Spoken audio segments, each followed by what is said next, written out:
어제 우리 교회에서 큰 행사가 있었습니다. 전국적으로 직장 선교를 하는 목사님들이 모였습니다. 생각보다 많이 모여가지고 우리 교회 봉사해 주시는 분들은 도시락도 제대로 챙기지 못하고 식사도 제대로 하지 못할 정도로 많은 분들이 참여했습니다. 그 중에 첫째 시간에 우리 영락교회 김운성 목사님이 설교를 하셨는데, 두 번째는 제가 하고, 또 마지막 시간에는 우리 송기련 목사님 가정 사역에 대해서, 행복한 가정에 대해서 말씀해 주셨습니다. 우리 김운성 목사님이 설교하시는 가운데 오늘날 한국 교회의 이 어두운 현상에 대해서 아주 자세하게 우리 총회의 사정과 그리고 영락교회 형편까지 들어가면서 참 얼마나 큰 위기인가를 말씀해 주셨습니다. 작년 재작년 동안에 교회 문을 닫고 사라진 교회가 1만 8천 교회입니다. 그리고 한 해에 평균 15만 명씩 교회에서 사라지고 있습니다. 그리고 개개 교회의 현상, 특히 목사님은 다른 교회 얘기보다 영락교회 얘기를 하시면서 이런 방식으로 나가면 한국교회가 어떻게 되겠냐. 근데 마지막 결론은 우리에게는 희망이 있다. 우리에게는 소망이 있다. 사람들이 염려하고 근심하고 걱정하는 것은 사람이 무언가 할 수 있다고 생각하기 때문에 걱정 근심을 하는 것이지, 이 일은 하나님께서 하시는 것이다. 성령님께서 하시는 것이다. 예수님이 십자가에 돌아가시고 3년 동안 주님 앞에 교육을 받았던 그 제자들이 얼마나 큰 낙심에 젖어 있었겠는가. 120명이 다락방에 모여서 주님의 명령대로 기도했지만 부활하신 주님께서 한 40일 계시다 또 떠나버렸습니다. 무척 어두운 것 같고 힘든 것 같지만은 오히려 이러한 기회가 하나님의 능력을 보여주실 때이라는 것, 오늘 말씀이 십자가와 부활입니다. 참 고통 가운데 있습니다. 한국 교회도 고통 가운데 있지만은 온 세계가 고통 가운데 있습니다. 아마 우리 성도님들도 답답하리라고 생각합니다. 가정의 일이나 내 개인의 건강이나 교회의 앞날이나 국가적인 일을 생각할 때 저는 텔레비 틀기가 싫어요. 그래도 목사가 기도를 하려 그러면 유수도 알아야 되는데, 오늘도 저 8층 종탑에 올라가기 전에 그래도 오늘 수요 예배를 위해서 기도해야 되지만 나라를 위해서 기도해야 되겠냐, 해야 되지 않겠나 싶어서 TV를 틀었는데, 제 방에 있는 TV는 23번이 연합뉴스고 0번 24번이 아니라 0번이 YTN입니다. 이것 들어봐도 저것 들어봐도 답답해서 도대체 뭘 붙잡고 기도해야 될지 너무 답답해서 그냥 TV 꺼버렸어요. 그리고 올라가서 기도하는데, 야, 너 오늘 무슨 설교할 거냐? 예, 십자가와 부활 설교할 겁니다. 지금은 어떤 시대냐? 지금은 어떤 시대냐? 귀로 들린 게 아니고 귀로 들린 게 아니라 내 마음에 들리는 음성이, 어제도 목사님들이 모임이었습니다. 한 100명 예상인데 100명보다 훨씬 많은 100한 수십 명의 목사님들이 모였습니다. 그렇게 많은 목사님들이 모여가지고 할 때도 내가 말하지 않았냐. 지금이 어때냐. 고난과 고통과 답답함과 어둠의 시대, 종말을 향하여 달려가는 고통의 시대, 고난의 시대, 그것 없이 부활이 있고 소망이 있느냐. 하나님 알았습니다. 당당하게 그저 말씀 전하겠습니다. 오늘은 제가 조금 늦게 내려왔어요. 한참 기도하다 보니까 7시 20분이 살짝 지나는 것 같아서 놀라서 내려왔는데, 여러분 시대를 잘 분별하십시다. 시대를 잘 분별하십시다. 지금까지 예수님의 공생애 중에 행하신 기적, 지난주까지 27개를 소개했습니다. 그 27개의 기적이 일어나는 현장마다 어떤 상황이었습니까? 눈먼 바디메오가, 소경 바디메오가 눈을 뜨게 된 큰 기쁨의 환희는 그가 눈먼 소경이었기 때문에 힘들고 답답했습니다. 혈루증 앓는 여인도, 자녀의 문제로 고통받던 가정도, 고기를 못 잡아가지고 애타면서 그물 손질하던 제자들도 다 답답한 상황 가운데 있었습니다. 그런 가운데 우리는 27개의 기적을 말씀을 통해서 매주 수요일마다 확인했습니다. 이제 오늘은 주님의 공생의 27개 기적을 말씀드렸고, 오늘은 28번째입니다. 십자가와 부활. 지난주에 주님의 공생애 가운데 이것이 어쩌면 마지막 기적이다 하고 말씀드렸지요. 열매를 맺지 못하는 무화과 나무를 시들게 하신 주님의 사건을 보고, 제자들이 시들은 무화과 나무를 보고 이상히 여겼습니다. 그런데 예수님께서 이상히 여기지 마라, 이건 당연한 것이다. 열매 없는 나무는 찍어버려야 한다는 주님의 비유처럼 다소 냉정한 결과를 할지 모르지만은 열매 없는 나무는 당연히 이런 결과가 오는 것을 너희가 알지 못했느냐. 기적을 행하시던 주님께서 당연한 결과라고 말씀하셨습니다. 여러분, 우리는 늘 사도신경으로 매주일마다 신앙을 고백합니다. 사도신경의 신앙 고백 내용은 간단합니다. 성부, 성자, 성령 하나님에 대한 고백입니다. 삼위일체 하나님, 전능하사 천지를 만드신 아버지 하나님에 대한 고백, 동정녀 마리아에게서 태어나셔서 빌라도에게 고난을 당하시고 십자가 지시고 부활하셔서 다시 심판의 주로 오실 것이라는 성자 예수님에 대한 고백, 성령을 믿습니다. 그 성령님께서 교회를 주관하시는 거예요. 우리 고백이 그렇습니다. 성령을 믿습니다. 거룩한 교회를 믿습니다. 성도의 교제를 믿습니다. 하나님께서 하시는 거예요. 성부, 성자, 성령 하나님의 고백입니다. 우리는 늘 사도신경을 통해서 성부, 성자, 성령 하나님을 고백하면서도 뭔가 우리 힘으로 하겠다고 생각하니까 힘들고 어려운 겁니다. 저는 학교에서,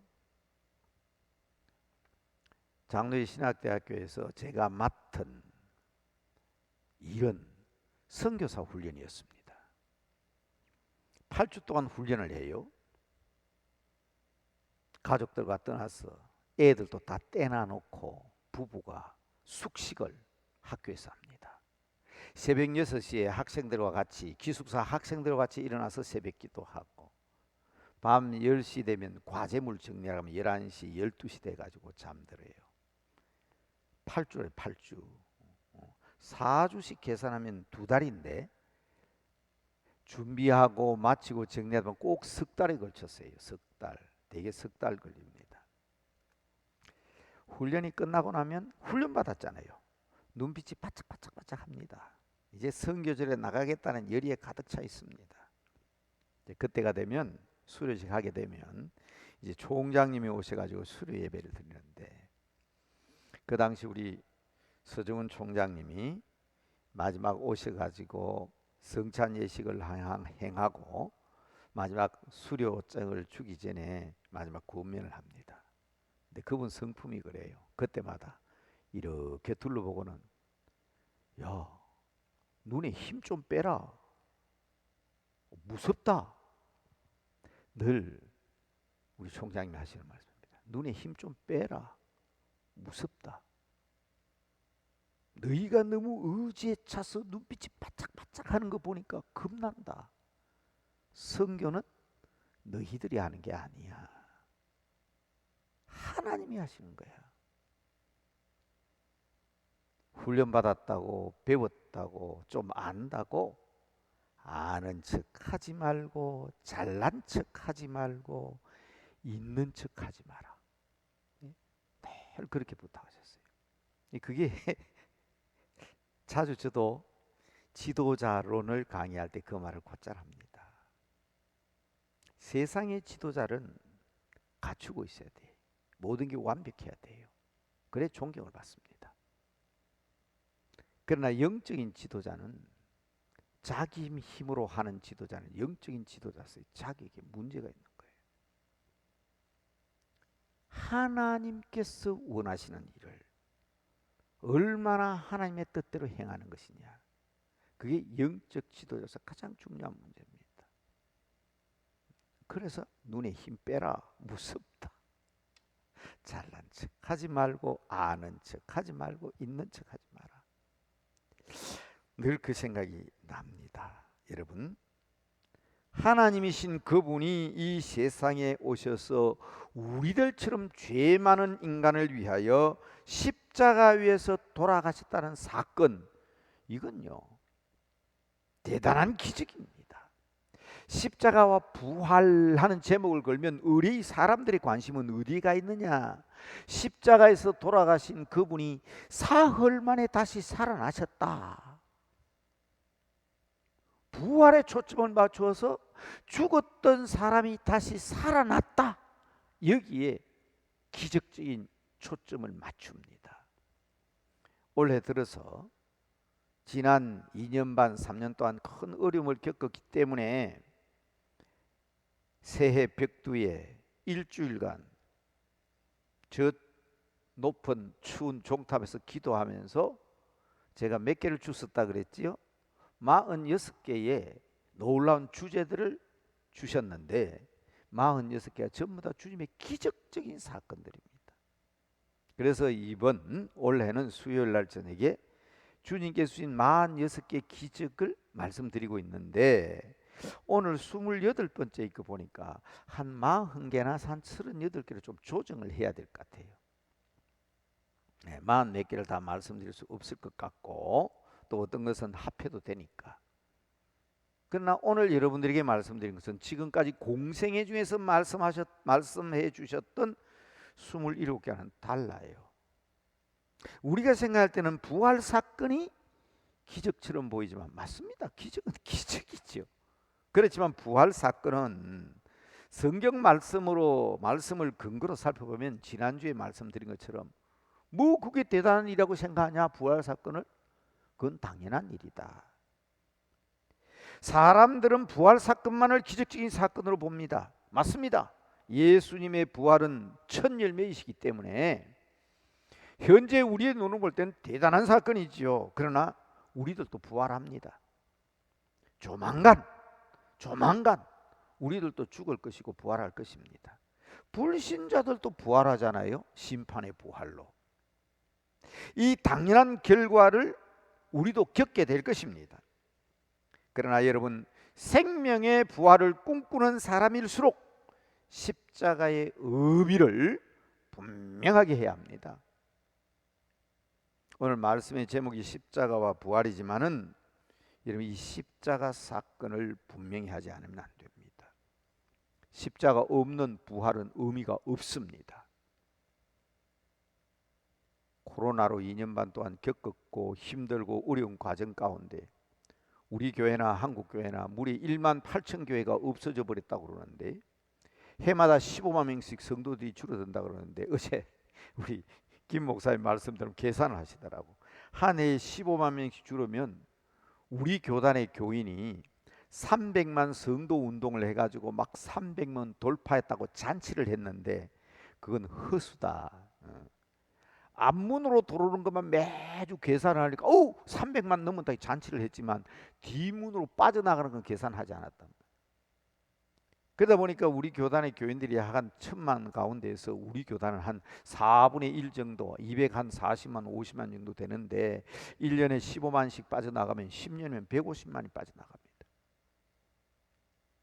그렇게 계산하면 보통 심각한 문제가 아니죠. 정말 보통 심각한 문제가 아닙니다. 그러나 오히려 이러한 사건을 통해서 하나님께서 우리 자신을 포기하고 이제는 주님밖에 의지할 수밖에 없습니다. 주님만이 교회의 주인이시며 주님만이 우리 인생을 바꾸시는 분입니다. 병원에서도 그렇잖아요. 의사 선생님들이 고칠 수 있고 내가 약 먹어서 고칠 수 있다면 예사로 생각하지요. 의사 선생님도 어떻게 할 수 없다. 이 아이는 평생 이렇게 살아야 합니다. 이 병은 고칠 수 없는 병입니다. 바로 그때에 그 십자가의 험난한 고통, 그 어려운 그때가 바로 부활의 능력이 나타나고 주님의 능력이 나타나고 하나님의 역사가 나타나는 놀라운 현장인 것입니다. 지난 월요일 날 어떤 자매님이 전화가 왔습니다. 저 잘 모릅니다.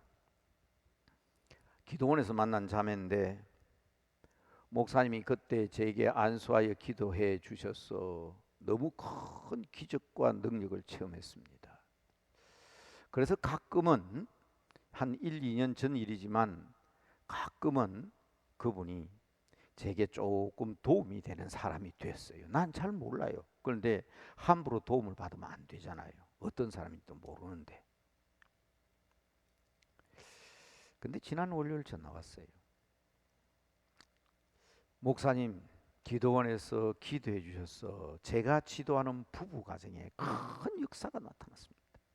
절망적인 상황 가운데 목사님의 안수 기도를 받았는데 이 가정에서 너무너무 놀라운 사건과 기적적인 능력이 있었기 때문에 감사하고 있었는데 그 일을 통해서 믿지 않던 부모님이 돌아오고 안 믿는 가족이 돌아오고 그래서 그 놀라운 사건을 보고 기뻐했는데 교회를 좀 이 새롭게 믿는 가족들이 나간 걸 꺼려하더니 이런 문제가 생겼는데 목사님 오늘 밤이라도 와서 그 가정을 위해서 기도해 주시면 안 좋겠습니까? 그래서 제가 섬기는 교회 목사님에게 얘기하세요. 섬기는 목사님의 기도가 제일 능력이 있습니다. 섬기는 목사님도 와서 기도했지만 목사님 꼭 기도했으면 좋겠다고. 그래서 우리 집사람과 교제하는 강남입니다. 돈까지 말씀드리는 그렇지만 교제하는 목사님, 여자 목사님이 계세요. 그래서 제가 전화를 걸었습니다. 제가 밤중에 여자 신도의 부탁으로 내가 어떻게 하겠냐. 우리 집사람이 지금 같이 갈 형편이 아니니까 목사님 좀 부탁합니다. 예, 목사님 알겠습니다. 그들이 연락이 왔는데 못 가겠다는 거예요. 제가 기도 열심히 했지요. 근데 어제 그분이 왔어요. 그 목사님이. 목사님 힘들고 어렵지만 그런 일은 정말 하나님께서 원하시는 일이기 때문에 제가 금요일 날 꼭 우리 동네니까 제가 가서 기도하겠습니다. 제가 오늘 또 그분을 위해서 기도했습니다. 이름을 밝혔으면 좋겠는데 실명을 밝혔으면 좋겠는데 큰 능력이 그 역사가 나타나면 실명을 밝혀주실 것 같습니다. 무슨 얘기입니까? 하나님께서 어차피 복 주시기로 작정하시고 기적과 능력을 행하시기로 작정하시니까 그 아버지와 그 시누이 되는 고모가 지금 큰 믿기로 했는데 교회 안 나가니까 너무 큰 어려움을 당하고 있다. 눈에 싹 보이잖아요. 그 기도해 주겠다고 약속하신 목사님은 노영애 목사라는 분입니다. 그래서 내가 노영애 목사님 보고 어제 교회 왔길래 얘기했습니다. 목사님 눈에 보이죠? 눈에 보이잖아요. 이건 분명히 놀라운 부활의 역사를 위해서 하나님께서 나타나는 현상 아니냐고. 우리 교회도 지금 그런 분들이 계십니다. 그러나 교회 교인들끼리 관계가 있기 때문에 제가 어제 그제 있었던 다른 교회 사람들 얘기했지만 똑같은 얘기입니다. 오늘 낮에도 우리 목사님들이 그런 기도 제목을 제게 말씀해 주셨어요. 저는 우리 남대문 교회에도 똑같은 역사가 나타나리라고 확실히 믿습니다. 믿으시기 바랍니다. 십자가의 사건이 왜 있느냐? 그 자체가 바로 기적적인 부활 사건을 위한 전조이기 때문에 이 기적이 중요한 거예요. 여러분들 어렵고 힘든 일 있을 때 하나님 왜 내게 이런 고통이 있습니까? 내가 왜 이런 십자가를 져야 됩니까가 아니라 하나님 우리에게 부활의 놀라운 역사를 우리에게 행하시기 위해서 이 기적적인 십자가의 사건을 주셔서 감사합니다 하는 그런 믿음의 고백이 바로 십자가의 능력을 믿는 여러분의 고백이 되시기를 주님의 이름으로 축복합니다. 보세요. 이 십자가의 사건은 예언된 사건입니다. 오늘 요한복음 19장 41절부터 읽었지만은 36절에 보면 그런 말이 나오잖아요. 예수님이 시신을 내리는데 뼈를 꺾지 말라고. 출애굽기 12장 46절에 6월절 어린 양은 뼈를 꺾지 않습니다. 해방과 출애굽의 역사를 위해서, 우리의 구원을 위해서 예수님께서는 십자가 짊으신 정표로서 예언적 사건입니다. 이사야서 9장 6절에서 7절 말씀은 오늘 낮에 우리 직장인 예배 때 제가 말씀드렸어요. 보세요. 예수님 나기도 전에 지어진 이름이 있다. 그 어깨는 정사를 메었고 기묘라 모사라 전능하신 하나님, 영존하신 아버지, 평강의 왕이라 6개의 이름을 주셨지 않냐고. 그분은 가버널, 그 어깨의 정사 다스리시고, 기묘, 우리 성경에는 원더풀 영어로 그렇게 되어 있지만 사실은 스트레인지, 기하고 묘한 분, 기묘라, 모사라, 카운셀러, 우리의 브레인 된 브레인. 그리고 뭐라고요? 올마이티 갓, 능력의 하나님인 동시에 이터널 파더, 영존하신 아버지, 평강의 왕. 미리 그 예언하신 분이 이사야서 9장 6절이죠. 예언된 그분이 오시잖아요. 예수님이 태어나기 전에 천사들이 마리아와 요셉에게 나타나서 예언한 것도 똑같은 거 아닙니까? 아들을 낳으리니 이름을 예수라 하라. 주께서 친히 십자가 짊어지시나 3번이나 내가 부활할 것이다. 3번이나 말씀하셨습니다. 장사한 일이 없는 새 무덤도 오늘 본문에 보니까 준비되어 있었습니다. 모든 인류의 죄를 가슴에 안으시고 양팔을 벌리시고 7마디 용락 자기 갈승혼. 아마 여러분 이 도표는 또다시 여러분들에게 소개할 기회가 있을는지 모르겠습니다. 예수님의 7마디를 쉽게 기억하라 그랬죠. 십자가의 사건이 기적적인 사건이기 때문에 여러분이 이 7마디, 예수님께서 마지막 가상 치른 7마디를 붙들고 기도해야 되는데 저 성경 본문 말씀을 다 읽을 수 없으니까 제가 한자말로 7마디로 적어드렸잖아요. 용, 락, 아들 자자입니다. 자, 버릴 기, 어찌하여 나를 부르시나이까. 내가 목마르다, 이룰 성자, 다 이루었다, 내 영혼을 아버지 손에 부탁하나이다. 이 말씀을 하시고 운명하셨습니다. 사람들의 관심은 십자가의 사건보다도 부활에 대한 의문만 제기합니다. 사람이 어떻게 죽었다가 부활하냐? 아마 제자들이 시체를 훔쳐갔을 것이야. 시체 도난설이죠. 오늘 구체적으로 설명하지 않겠습니다. 시체 훔쳐갈 수 없어요. 빌라도가 그냥 꽝 하고, 빌라도가 봉인을 했다고, 군병들이 지키고 있다고. 그 제자들이 어디 누가 가서 감히 시체를 훔쳐옵니까? 기절설, 예수님은 죽지 않고 기절했다. 몸에 피가 다 빠졌는데. 의사 선생님들 더 잘 알아요. 사람 몸에 피는 3분의 1을 빠지면 죽습니다. 수혈을 하지 않으면 큰일 납니다. 옆구리 찔러봤더니 물이 흘렀습니다. 기절 상태가 아니죠. 환상설, 사도 바울이 그러잖아요. 500여 형제가 일시에 보았고 12제자들이 보았고 만삭되지 못한 나 같은 인간도 부활하신 예수님을 만났다.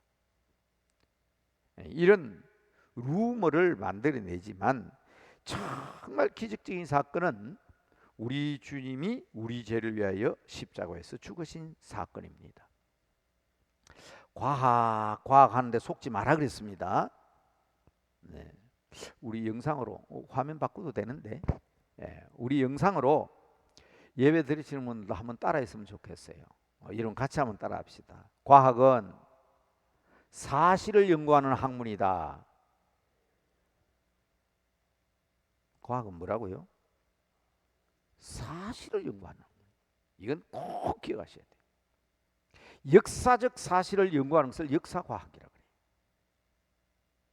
사람의 삶에 있어서 여러 가지 상황이나 언어나 인간 윤리나 도덕을 연구하는 것을 인문과학이라고 해요. 사회적인 현상을 연구하는 것을 사회과학이라고 합니다. 자연적인 현상을 연구하고 사실을 연구하는 것을 자연과학이라고 합니다. 예수님의 부활이 분명한 사실인데 과학이라는 학문이 이걸 못 따라가는 거예요. 과학 자체에 문제가 있다는 것은 인정하지 않고 자꾸 비과학적이라는 말을 합니다. 영안이 열려져야 됩니다. 자신의 과학이라는 자신의 학문의 부족함을 인정해야 됩니다. 사실이잖아요. 바울이 고린도서 15장에 이 놀라운 사실을 이야기하고 있지 않습니까? 죽음이 분명하고 백부장이 확인했고 군병들이 확인했고 시체를 매장했고 빌라도가 봉인을 했습니다. 부활이 확실합니다. 파수하던 군병들이 와서 보고했습니다. 세마포가 개겨져 있었습니다. 수많은 사람들이 직접 보고 확인했습니다. 부활하신 주님을 직접 만났습니다. 회유와 협박과 온갖 방법으로 이 사실을 부정하려는 시도는 2000년이 지난 지금까지도 계속되고 있습니다. 아직도 과학이라는 학문이 이 사실을 따라가지 못하는 것 같아요. 그러나 우리는 영적인 눈, 믿음의 눈, 신령한 눈을 열고 이 긴박한 상황 가운데 있는 오늘날의 현실 가운데 부활하신 주님을 바라보고 내게 이미 일어난 기적적인 사건, 십자가의 사건, 다른 사람은 다 괜찮은데 왜 나만 이런 시련을 겪습니까? 저도 그 배운 거예요. 제 제자 가운데 정옥선이란 제자가 있었는데 교회 나오다가 그만 엄마가 귀신이 들려버렸어요. 딸 6 가운데 5째 딸인데 시집간 언니들과 형부들이 와가지고 이 처제를 두들겨 패고요. 3번만 부인하라 그러고요. 니만 교회 안 나가면 엄마가 나을 거라 그러고요. 병원에 가도 아무것도 안 되고요. 그러니까 제게 찾아왔어요. 선생님 이제 예수 안 믿으랍니다. 내가 깜짝 놀래가지고 상담을 시켰죠. 지금 저 금산 영광교회라는 교회가 있습니다. 그 담임 목사가 제 제자인데 마산에 있는 경남대학교 CCC 순장이었어요. 내가 불렀습니다. 야, 제가 교회를 안 나가려고 한다. 시련이 있다고. 니 좀 상담 좀 해라. 두 사람만 가다 놔놓고 좀 성경 말씀으로. 왜 같은 또래가 말이 통하잖아요. 1시간쯤 얘기하고 나왔는데 내가 그랬어요. 옥선아, 집에 가면 또 엄마가 너한테 구중물 뒤집어 씌우고 성냥불로 네 몸을 찢고 귀신 들리는 엄마가 너를 해할지 모르니까 우리 집에 자고 가거라. 그랬더니 얘가 하는 말이 선생님 오늘 알았습니다. 다른 사람은 교회 다녀도 다 괜찮은데 왜 나만 이런 일이 생깁니까? 이것은 하나님께서 베푸신 기적이요 특별한 은혜인 줄로 믿습니다. 하나님께서 내게 얼마나 큰 복을 주시려고 그러시는지 저는 오늘 집에 가겠습니다. 바로 그 어머니가 저번 부흥에 왔잖아요. 우리 박정원 목사님. 거제교회 부목사로 계실 때 그 옥선이란 자매의 엄마가 돌아가시는 날까지 그 교회에서 새벽기도 하다가 돌아가셨어요. 여러분 그런 사건이 없이 여러분 딸 6 낳아놓고 아들 놓겠다고 대한민국 절이란 절간 바위란 바위 비는 데는 다 가서 아들 하나 낳게 되고 빌던 그 엄마가 쉽게 예수 믿겠어요? 비록 딸만 6 낳았지만은 그 5째 딸이 이 기적적인 사건, 뭐가 기적적이라고요? 엄마가 낳은 것으로 기적적인 사건이라고 안 했습니다. 다른 사람 다 괜찮은데 왜 나만 이런 일이 있습니까? 이 고난이 기적적인 사건이라는 거예요. 그런 신앙과 믿음이 있을 때에 놀라운 일이 생긴 겁니다. 어머니가 돌아가신 날까지 바로 지난번에 7월달에서 부흥했던 박정은 목사님이 증인이에요. 그 할머니가 돌아가실 때까지 그 교회에서 새벽 기도하다 돌아가신 분이에요. 여러분, no cross, no crown. 십자가 없이는 부활이 없다. no cross. 십자가 없이는 no crown. 면류관이 없다 이 말이죠. 죽어야 부활합니다. 여러분, 이제 우리가 어려움과 고통 가운데 있을지라도 죽음이 없는 부활이 없다는 사실을 기억하고 십자가의 신앙이 부활 신앙과 직결되는 관계를 갖고 있음을 알고 부활에만 집착하지 맙시다. 우리는 다 이건 확인할 거예요. 장차 확인될 내용입니다. 분명한 사실이기 때문에 과학입니다. 맞습니다. 부활도 기적이지만 현재 우리 눈으로 볼 때는, 그러나 더 중요한 것은 오늘 우리에게 십자가에 놀라운 사건이 있다는 사실을 알고 우리는 육신에 속한 사람이 아니라, 육에 속한 사람이 아니죠. 영의 사람이지만 영의 사람 가운데도 육신의 사람이 아니라 장성한 그리스도인으로서 내가 죽지 아니하면 부활의 영광을 드러낼 수 없다는 사실을 기억하고, 복음의 핵심이 뭡니까? 십자가 부활 아닙니까? 이번 총회 주제가 뭐라 그랬죠? 복음의 사람, 그리스도인. 그리스도는 예배를 드려야 된다.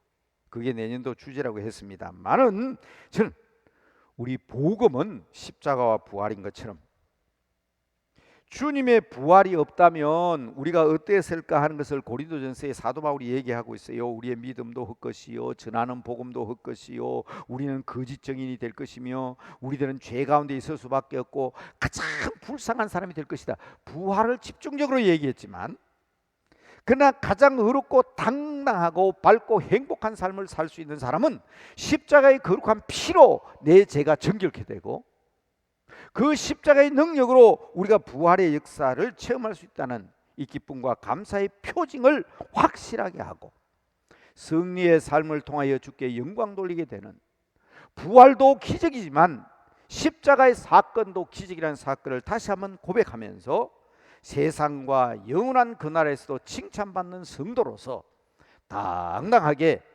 기도하게 됨으로 말미암아 이 부활의 능력을 체험하게 되는 놀라운 역사가 있게 되기를 우리 주님의 크신 이름으로 축복합니다. 축복합니다. 이제 함께 기도하겠습니다. 오늘의 기도는 십자가의 놀라운 사건은 우리의 죄를 용서하셨고 십자가의 사건은 우리를 치유하시고 깨끗하게 고쳐서 새 사람 되게 하셨고 십자가로 말미암아 우리는 승리케 하셨다는 세 가지 제목을 아마 우리 목사님께서 와서 인도해 주실 것입니다. 잠깐 눈 감으시고 오늘의 말씀을 생각하면서 십자가의 부활의 증인들이 되시기를 주님의 이름으로 축복합니다. 기도하겠습니다.